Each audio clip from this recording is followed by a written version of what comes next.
ဂျော့ရှူအာဘန်နဲ့တာဆူရိုတိုင်ရာတို့ပွဲတဲ့ပြီးနောက်လေထပ်တိုက်လာတဲ့မာနယ်ကပ်အားလုံးပဲမင်္ဂလာပါ Spotlight Channel မှာပြန်လည်ကြိုဆိုလိုက်ပါတယ် Flyweight တန်းထဲမှာအမြဲတမ်းလေတိုက်နေတဲ့သူတယောက်ရှိတယ်တကယ်တမ်းသူ့ကိုပွဲပေးတဲ့အခါကျတော့လေအကြောင်းပြချက်မျိုးပေးပြီးတော့ပွဲကိုရှောင်တတ်တယ်ဂျော့ရှူအာဘန်ကအေးဆေးပဲနေတာမာနယ်ကပ်ကပဲလေတိုက်နေတာအခုဂျော့ရှူအာဘန်နဲ့တာဆူရိုတိုင်ရာတို့ပွဲတဲ့သွားပြီဆိုတော့မာနယ်ကပ်ကနေထပ်ပြီးတော့စရီတက်တကူတင်လာပါတယ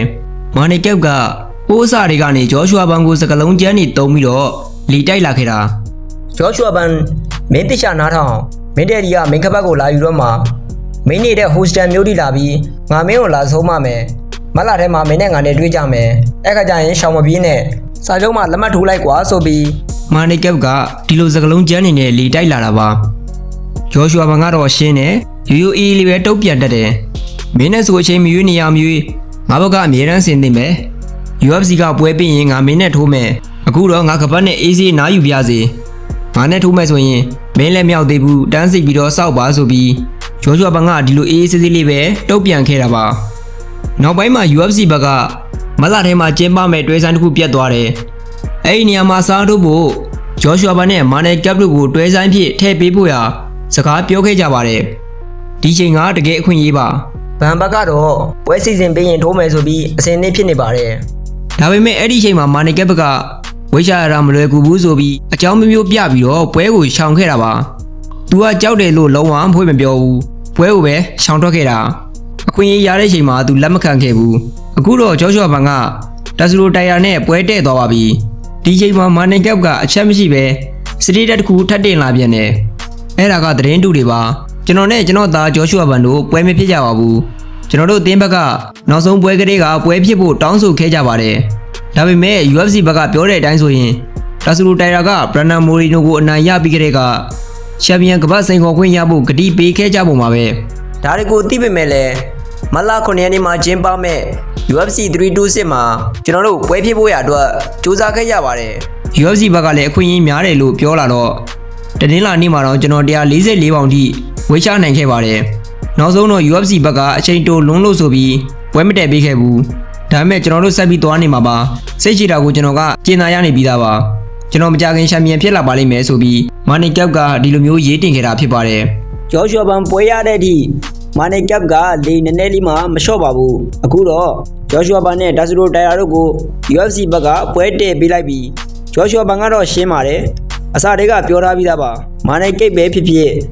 ဘယ်ဖိုက်တာမဆိုသူကတော့ရင်းပယ်ဖို့ရမရှိဘူးချန်ပီယံပီတာဆိုပွဲကိုလက်ခံပြီးတော့ထိုးမှဖြစ်ပါတယ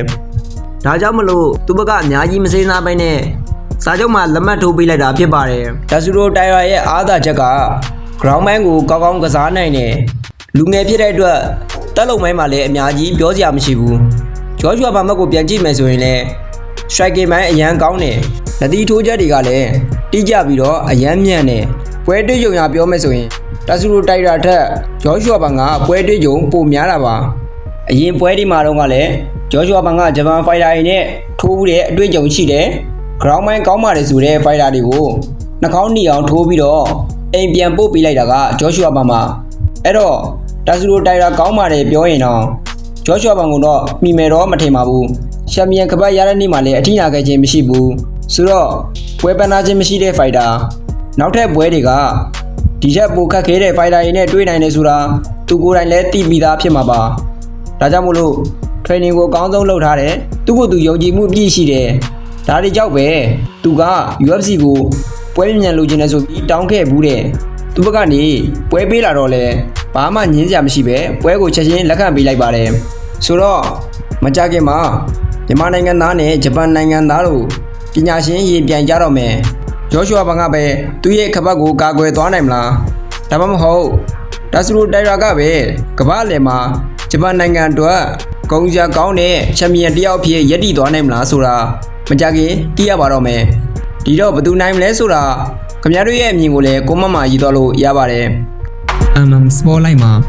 UFC 1 Champion မြန်မာ Fighter တွေရဲ့အကြောင်းအရာတွေကိုနေ့တိုင်း update ပုံမှန်တင်ပေးနေမှာဖြစ်ပါတယ်။ဗန်ရဲ့နောက်ထပ်ဗီဒီယိုတွေကိုလည်းမကြာခင်တင်ပေးသွားပါမယ်။ကျွန်တော်ရဲ့ channel လေးကို like and subscribe comment လုပ်ပေးဖို့မမေ့ကြပါနဲ့လို့ပြောဆိုရင်ဗီဒီယိုကိုဒီမှာနေဆုံးသက်ရှင်ပါတယ်။